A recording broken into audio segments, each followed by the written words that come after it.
তুমি জ্যোৎস্না হেসে দিয়েছিলে কথা, তোমার না দেখলে পরে প্রাণে লাগে ব্যথা। বেদের মেয়ে জ্যোৎস্না আমায় কথা দিয়েছে, আসি আসি বলে জ্যোৎস্না ফাঁকি দিয়েছে। মাইরি, আজকের আবহাওয়াটা তো বেশ সুন্দর, আমার তো সেই ভালো লাগছে। দেখছি বন্ধু, আমরা বউয়ের জ্বালায় ঠিক মতো ঘুমাতে পারছি না, আর এই ছাড়া তো সেই মজাই আছে। কি রে তোরা এখানে কি করছিস? বলিস না রে। বলি, এত লেট করে বাড়ি ফিরলে যে? রাস্তায় কোনো রূপসীকে দেখেছিলে নাকি? আচ্ছা, তোমার কি কে দিয়ে কোনো কাজ নেই? সব সময় উল্টো পাল্টা কথা। কি? আমি উল্টো পাল্টা কথা বলছিস? দাঁড়া, তোকে আমি দেখাচ্ছি মজা।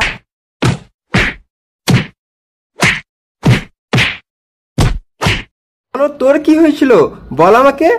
তবে শোন, বলছি প্রত্যেকদিন এক সবজি দিয়ে ভাত খেতে পারবো না আমি।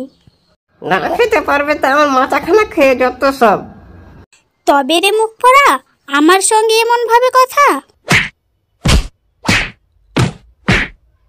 কাজ কর, তোরা হাতে চুরি পরে ঘরে বসে থাক।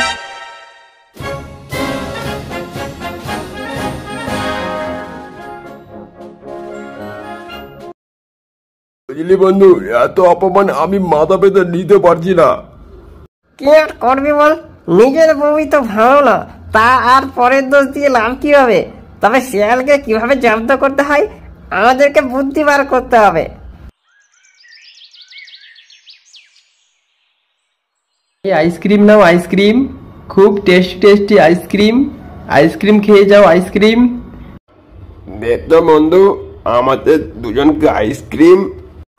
কি টেস্ট, ভিতরটা যেন এসি হয়ে গেল। আসি রে বন্ধু, পরে আবার দেখা হবে। আরে আরে, আমার টাকাটা তো দিয়ে যা। টাকা? কি বলিস, বন্ধুদের কাছে কেউ টাকা নেই নাকি? এই চলতে চল। সালারা টাকাটা না দিয়ে চলে গেল। আর সত্যি এই ব্যবসা করব না, দেখি অন্য কিছু করা যায় কিনা। বলি, হ্যাঁ গো, সারাদিন আইসক্রিম বিক্রি না করে মাছ চাষটাই তো করতে পারো। বেশ বলেছো তো বউ, কাল থেকে কাজে লেগে যাব। বন্ধু আমার পানের দোকানদার, ও জকি রে, বন্ধু আমার পানের দোকানদার। ও সে মিষ্টি জর্দা পান খাওয়াইয়া কাইরা নিল মন আমার, মন আমার। বন্ধু আমার পানের দোকানদার, ও সখী রে, বন্ধু আমার পানের দোকানদার। আরে জমিটা তো ঘাসে ভর্তি, আগে না হয় ঘাসগুলো ছিঁড়ে নেই, তারপর না হয় একটু গর্ত করে জল ভরা যাবে। মাছ চাষ করা বার করছি, তুই সুখে থাকবি আর আমরা দুঃখে। দাঁড়া, মজা দেখাচ্ছি, একবার মাছ পুকুরে ফেলতে দে না। যাই, আজকের মতো বাড়ি যাই, কালকে একবারে মাছ সঙ্গে করে নিয়ে এসে ফেলা যাবে। আমার জীবনে তো এত সুন্দর পিস মাছ দেখিনি, ফেলে দিই পুকুরে। আহা কি আনন্দ আকাশে বাতাসে, আহা কি আনন্দ আকাশে বাতাসে। সালা শিয়াল, এবার বুঝবি তুই। এই জলে বিষ মিশিয়ে দিলাম, পরের দিন সকালে সব মাছ ফুস। ওগো শুনছো, কালকে যে মাছ ফেলে আসলে, আজকে একবার গিয়ে দেখে আসো না কিরকম অবস্থা। ঠিক বলেছ, যাই দেখে আসি।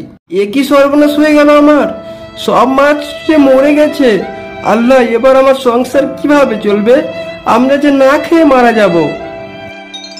ওই তুই কাঁদিস না, আমি সব জানি। তোর এই ক্ষতি কে করেছে? জলপরি, কে করেছে আমার এই অবস্থা, বলো আমাকে। বাঘ আর বানর তোর এই অবস্থা করেছে, পুকুরের জলে বিষ মিশিয়ে দিয়েছে। আমি তাদের ছাড়বো না, আমার এত বড় ক্ষতি করলো। শোন, তুই চিন্তা করিস না, তোর এই পুকুরে সোনার ইলিশ হবে। আহা কি আনন্দ আকাশে বাতাসে, আহা কি আনন্দ আকাশে বাতাসে। এরে বানর, এত খুশি? আমরা তার সব মাছ মেরে ফেললাম, তাও এত খুশি কেন? ওটাই তো বুঝে পাচ্ছি না, কি ব্যাপার, চল তো দেখি কি খবর। তাহলে তোরা এসেছিস, বেশ, তাহলে তোদের এই উপহারটা নিয়ে যা। তোরা এই কালো মুখ যেন আর কাউকে দেখাতে না পারিস। দেখো বউ, সবই আল্লাহর ইচ্ছা, কখন যে কাকে কি করে সেরা তিনার থেকে ভালো আর কেউ জানেন না। ঠিক বলেছ। ওগো দেখো, কিছুদিন আগে আমরা না খেয়ে দিন কাটিয়েছি, আর এখন দেখো আমাদের কাছে টাকার অভাব নেই। আমাদের যারা ক্ষতি করেছিল তাদেরকে তো একটু দেখা করে আসি, কি অবস্থা তাদের। যাও, দেখা করে এসো, আর কিছু শিখিয়ে এসো।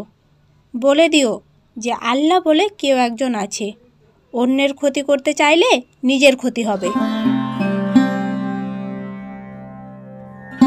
কিরে তোদের এই কালো মুখ কেন? চেয়েছিলি তো আমার জীবন অন্ধকার করতে, আজকে দেখ তোদের মুখটাই পুরো অন্ধকার। আমাদের ক্ষমা করে দে বন্ধু, আমরা খুব বড় ভুল করেছি।